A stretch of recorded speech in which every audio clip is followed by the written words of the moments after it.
Thanks, Romaine. We have some breaking news.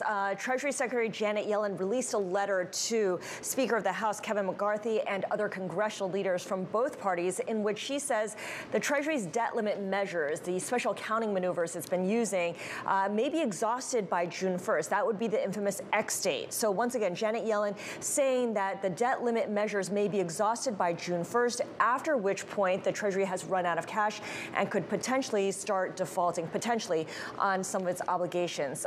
This is in a letter that Janet Yellen, the Treasury Secretary, sent to Kevin McCarthy, the Speaker of the House. She did repeat her call for Congress to raise the debt limit as a result. Of course, we want to get some more context from all of this and check in with Kailey Leinz, who is in Washington for us. Kailey, what do we know about the start of June as opposed to what the market thinks the start date would be?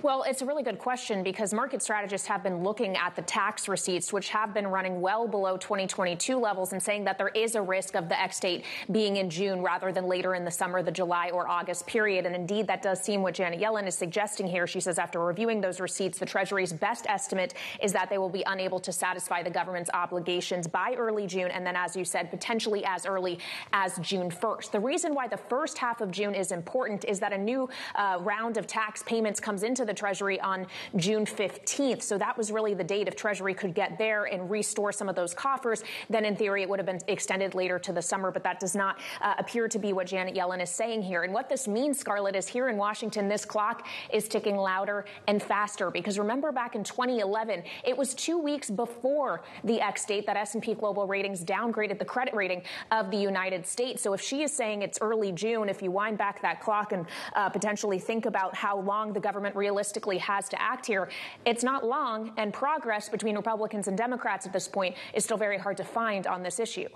Absolutely. So given all of that, what is the state of negotiation, of conversation between the Republicans and the White House at the moment? Well, the White House has consistently said, Scarlett, that it does not want to negotiate on this issue. It is willing to negotiate over the budget, but it wants a clean debt ceiling raise and no negotiation with House Speaker and Republican leadership led by Kevin McCarthy. Of course, the House Speaker has pushed back on that. He has now passed legislation on the House floor last week, got all of the votes he needed to pass his bill that would raise the debt limit by $1.5 trillion in return for $4.5 trillion worth of spending cuts. The White House has essentially called that a non-starter. The bill, in all reality, is pretty much dead on arrival in the Senate. The question now, Scarlett, though, is now that the Treasury Secretary has put this out there that it could be as early as June 1st, that likely is going to provide a further impetus for these negotiations, put a little bit more pressure on the Biden administration and other Democratic leaders as well to maybe really escalate talks here because time is short.